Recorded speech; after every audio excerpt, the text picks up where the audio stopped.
Para esse vídeo eu vou passar um dever de casa para você. Quais dessas imagens de controle que eu vou falar hoje você mais percebeu ao seu redor? E qual dessas você acha a mais difícil de perceber? Vale para filmes também. Sejam bem-vindos ao vídeo especial aqui do CCL, canal Comparando Livros da Semana da Consciência Negra.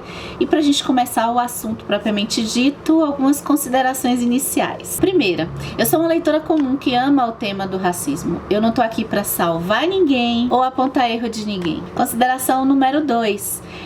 Por ser uma leitora comum, eu não estudo o tema. Então pode ser que algumas coisas nesse vídeo que eu fale tenham algumas imprecisões. Mas você fica à vontade para corrigir e colocar sua manifestação aqui no comentário. Lembrando da palavrinha respeito.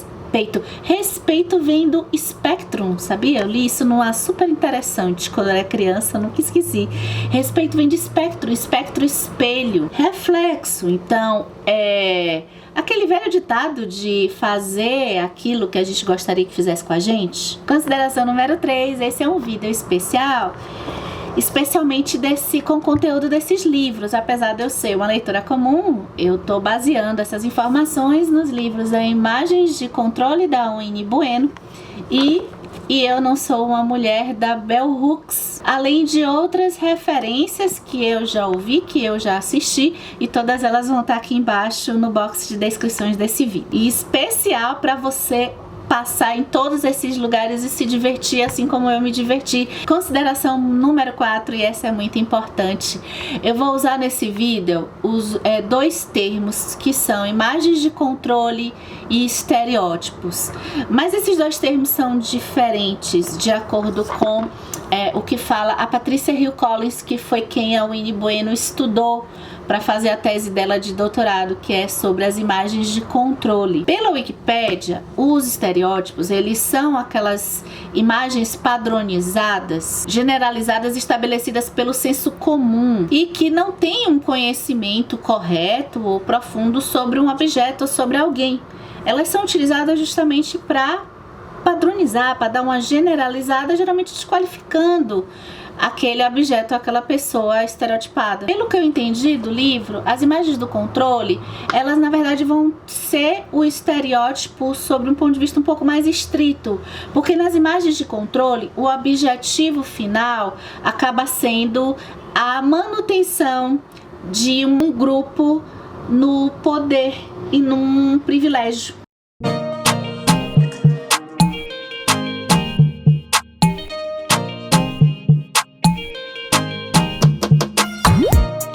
Primeira imagem de controle para a gente debater aqui na roda é ela, a mami ou mamãe. O termo mami em inglês, ele é feito para a gente chamar carinhosamente a mamãe, até porque essa imagem de controle me parece que ela é constituída para causar um certo afeto em nós. Tanto a Winnie Bueno quanto a Bell Hooks contam que durante o período de escravização dos negros, aqueles que faziam serviços domésticos acabavam ocorrendo algumas relações de afeto entre as famílias brancas e eles, e aí essa imagem acaba surgindo. Depois também que as pessoas escravizadas tiveram a sua liberdade, essa imagem acabou permanecendo. A gente conhece muito a mami nas imagens que vocês viram, mais famosa do filme O Vento Levou, que tem o livro da Margaret Mitchell. É realmente aquela mulher que ama trabalhar, mesmo que escravizada, mesmo que dando hora extra, mesmo que com dores nas costas, mesmo que de forma desumana. A família branca meio que adota ela não tem qualquer relação com pessoas próprias, ela não tem família própria, ela não tem companheiro e ela quase nunca tem filhos. Ela sente aquele cuidado, um cuidado até excessivo com os filhos dos patrões. Ela é praticamente da família. Já ouviram essa frase? É bem interessante porque essa imagem é constituída de um jeito em que A mami, ela realmente não tem interesse em ter uma vida própria, em ter uma família própria. Ela é inclusive dessexualizada, geralmente obesa. Um estereótipo muito interessante para justificar as horas extras de trabalho, a exploração, a dedicação da mulher negra. Outra função do estereótipo da mami é demonstrar como que a mulher negra ela é muito forte, ela aguenta tudo. Ela faz trabalhos que os homens fazem, às vezes até melhor. Pode trabalhar numa construção, numa plantação, corta lenha. É uma mulher forte. Então cuidado com esse conceito de mulher forte que você anda curtindo por aí. A Angela Davis, ela vai falar em um desses livros aqui. Desculpa, gente, eu comecei a fazer fichamento do conteúdo das minhas leituras por agora. Eu não me lembro qual dos dois. Que quanto mais feminina for a mulher, ela tá no ambiente doméstico. E isso não vai bater muito com essa imagem da mami, porque a mami, ela é uma mulher bruta, digamos assim. Mas ela tá no ambiente doméstico. Então Angela Davis explica como que isso traz até uma desumanização, uma animalização da raça negra nesse quesito. Acho que o discurso da Sojourner Truth pode elucidar nesse sentido. Tá aqui e você encontra na internet. O discurso se chama "E eu não sou uma mulher?", que o homem lá fala que as mulheres precisam de ajuda para subir na carruagem, para passar sobre valas e para ter os melhores lugares. E eu não sou uma mulher? Olhe para mim, olhe para meu braço. Eu lavrei e plantei e juntei os grãos do celeiro, e nenhum homem conseguia passar na minha frente. E eu não sou uma mulher? Eu conseguia trabalhar tanto quanto qualquer homem, quando conseguia trabalho, e aguentar o chicote também. E eu não sou uma mulher? Pari 5 crianças e vi a maioria delas ser vendida para a escravidão. E quando chorei meu luto de mãe, ninguém além de Jesus me ouviu. E eu não sou uma mulher? O que diz a Patricia Hill Collins? Essa imagem dessa mulher, essa mulher que foi para o ambiente doméstico para trabalhar no ambiente doméstico, foi uma das principais imagens, aliás, foi a principal imagem que ajudou a ascensão econômica da raça branca, das famílias brancas.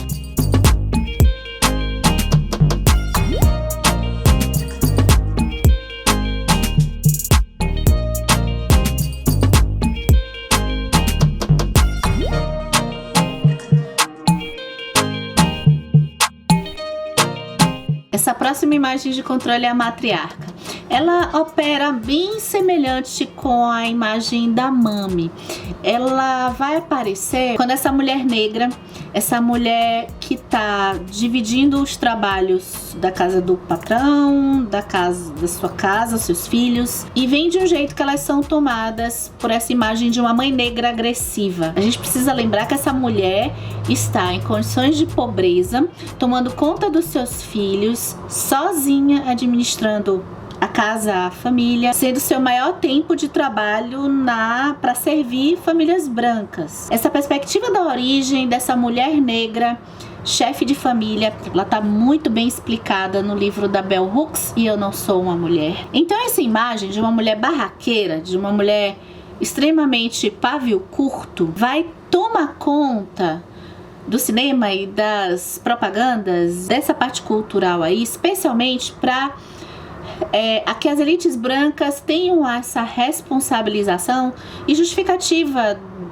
dessa mulher pobre continuar nas condições de extrema pobreza até o final dos seus dias. Outra coisa também é que essa mãe agressiva, estereotipada, ela vai justificar também a produção, o aumento da criminalidade entre os jovens negros na periferia das cidades, tanto nos Estados Unidos quanto aqui no Brasil. Vou abrir um parênteses para perguntar se vocês já viram, às vezes essa imagem dessa mulher, da matriarca, ela não tá diretamente no cinema, mas ela pode estar na origem, na justificativa da criminalidade do jovem negro. Pensa aí num filme que você tenha visto um jovem negro criminoso e que um pouco da origem dessa criminalidade tenha vindo, de certa forma, da criação por uma mãe solteira num ambiente de periferia. Tem um filme que vocês não vão acreditar.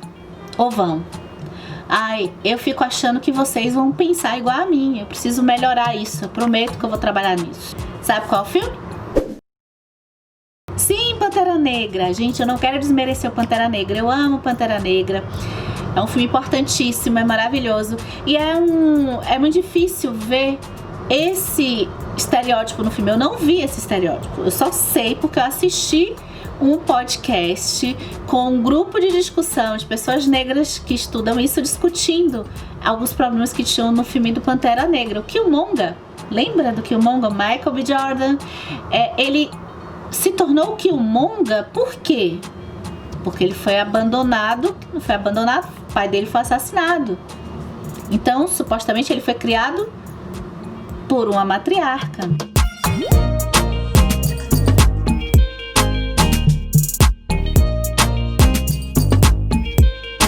Enquanto a Mami representava uma imagem assexuada que dedicava toda a sua vida e seu afeto para a família branca, foram surgindo a necessidade de construir uma imagem meio que oposta, talvez, vamos dizer, ao pensamento binário. Mas a gente vai falar do pensamento binário depois de eu falar dessa imagem, que é a Jezebel. A negra feia, vamos botar feia aqui no padrão de beleza, eurocêntrico, blá blá blá, a gente já conversou em várias vidas, mas a negra feia estava lá, assexuada, guardadinha, obesa, sem qualquer interesse na vida dela. Aí, o que a gente vai fazer com a negra bonita? Tem que arranjar alguma coisa pra gente marcar essa negra bonita. Até porque, o que acontece? Dos dois livros, e na Angela Davis também, eu não sei qual dos dois livros da Angela Davis, e também o N. Bueno vai falar disso. Quando a gente sai enquanto a gente estava no período escravocrata, né, no período em que os negros estavam escravizados, não existia discussão nem qualquer pensamento a respeito da violência contra a mulher negra, porque elas legalmente e também na consciência das pessoas, ela pertencia ao seu senhor. Quando os negros ficam livres, né? A lei, na verdade, entra aí para dizer que eles já não são mais forçados a trabalhar. A gente sabe aqui que tudo isso vai ser apenas uma lei, né? A gente tem todas outras questões, mas aí, em termos de pensamento branco, era necessário alguma coisa para justificar o porquê que meninos, crianças geradas, né, vindos de mulheres negras, crianças mestiças estavam, né, nascendo e aumentando. Nessa época já estava bem consolidado a imagem relacionada da bondade, relacionada ao cristianismo, àquela mulher cristã, e a imagem da maldade associado a essa mulher sexualmente desejante. E a gente já conversou sobre os perigos do desejo para uma mulher, não foi? Sim, o desejo por essa mulher livre acabou sendo representada na cabeça do homem branco, talvez hétero, aqui, não sei, mas desde os tempos antigos, esse desejo estava sendo representado por essa mulher como sendo...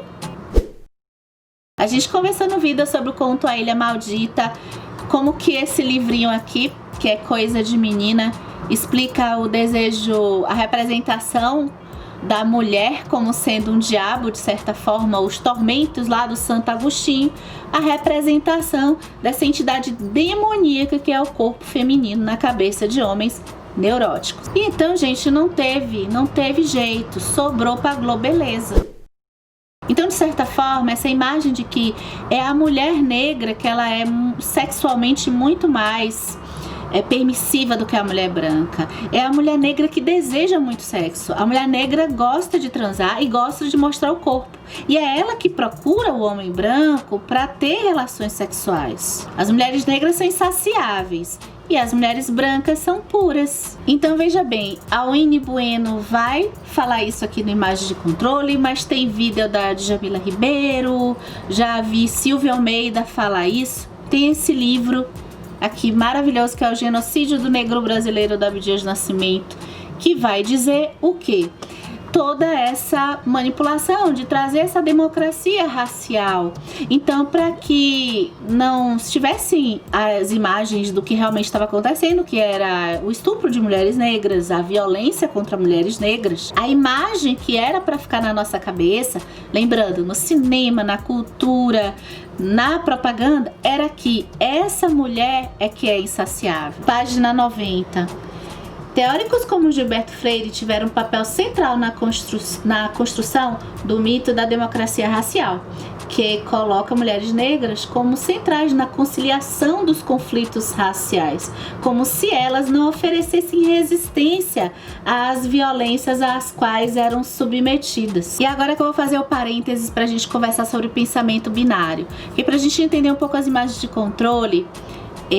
Eu acho muito plausível que a Winnie Bueno fala de toda essa construção do nosso pensamento que vem da Europa, né? Nosso pensamento é eurocêntrico, baseado nessas possibilidades de bem ou mal, bom ou ruim. Então toda a lógica do nosso pensamento, até para criar essas imagens, como outros estereótipos também, era o que a gente tem de um lado o doméstico e o privado, o público como outra possibilidade. Lembrando, esse pensamento só permite essas duas possibilidades. Doméstico, privado é associado a familiar, a família.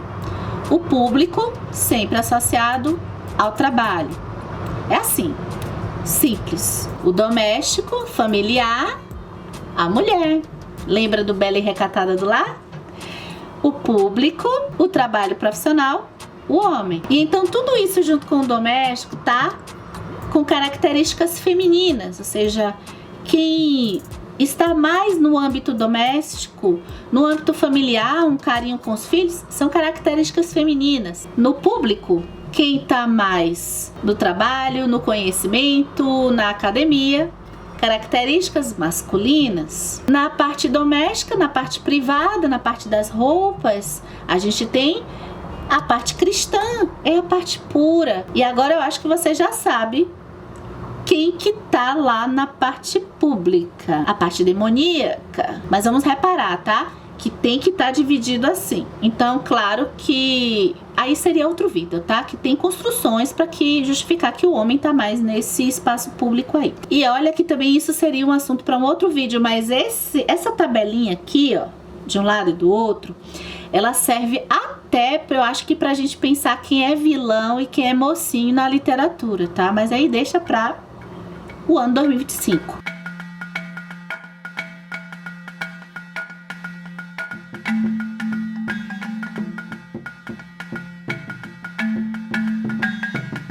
A Welfare Mother, ela como se fosse a mãe do bem-estar social. Ela é bem parecida, ela tem uma certa origem na matriarca. Aí a gente já tá nas situações em que alguns países promoveram políticas de distribuição de renda para a população pobre. Essa mulher mãe solteira, ela já não está mais numa condição de extrema miséria devido a essa assistência, de alguns benefícios assistenciais. E aí o negócio da elite é demonizar essa mulher. Aqui no Brasil essa desqualificação veio muito em decorrente das políticas de distribuição de renda dos governos Lula e Dilma. Chegou então a imagem espirituosa dizendo que essas mulheres que se beneficiavam, tiravam vantagem do governo, eram preguiçosas e meramente reprodutoras. É mole. E a mulher negra tem mais filhos que a mulher branca? E da onde foi que alguém ligou o ponto do benefício assistencial, considerando até o período da escravidão? Elas tinham que reproduzir o benefício, a quantidade de filhos. A questão para a gente entender as relações de trabalho depois das políticas de distribuição de renda que aconteceram nos Estados Unidos numa determinada época e aqui no Brasil também, parte de uma pergunta que eu gosto sempre de fazer para mim, assim. Se você tivesse passando fome com filhos numa situação de miséria, você aceitaria fazer um trabalho de 12 horas de uma faxina ganhando R$50? Você precisa comer naquele dia. Você precisa aceitar. Após o recebimento de um valor apenas para sua sobrevivência, o que acontece é que se eu já tenho pelo menos uma comida para o meu filho, será que eu vou aceitar esse trabalho, essa faxina de trabalhar 12 horas num trabalho exaustivo e opressor por R$50? Exatamente o que o estudo da Winnie Bueno traz, e a Bell Hooks vai exatamente falar isso, né? Os estudos também lá nos Estados Unidos apontam que depois dessas políticas, a população negra, as pessoas negras começaram a rejeitar trabalhos opressores, trabalhos em condições precarizantes. Da Welfare Mother, a gente vai para Welfare Queen. Esse aqui, por sua vez, ele vem lá da Welfare Mother. No caso aqui, são as mulheres que conseguem ascensão econômica. Os negros foram adquirindo certa ascensão econômica, especialmente aí no século XX, e isso também foi problema. Muitos deles já no mercado de trabalho, ocupando os espaços que causavam espanto para algumas pessoas, ocupando espaços anteriormente só monopolizados pelos brancos, conseguindo a educação superior, conseguindo seu diploma, e tudo isso tendo que administrar uma unidade familiar. É aí que vem uma parte de certa forma complexa, porque a unidade familiar das famílias negras, elas não têm qualquer relação. Até tem, mas a relação com a unidade familiar das famílias brancas é bem complicado para explicar nesse vídeo. A gente teria que ir para um outro vídeo falando um pouco do que fala a Neuza Souza nesse livro que eu amei ter lido esse ano, que é o Tornar-se Negro. Essa mulher negra no mercado de trabalho agora, um mercado de trabalho economicamente no nível superior, é uma mulher que vai vir de um estigma de que ela é uma péssima mãe e vai carregar também a imagem de que é extremamente materialista. Achei parecido isso com a imagem que construíram dos judeus no século XX, né? Materialista, dominadora, sem homens. É como se fosse algo para você tomar cuidado. Então, isso prejudicou as relações pessoais dessas mulheres. Estabelecer vínculos afetivos e vínculos familiares para elas se tornam algo mais complexos, assim como as relações no ambiente de trabalho. A maternidade para a mulher negra tem uma dimensão muito complexa.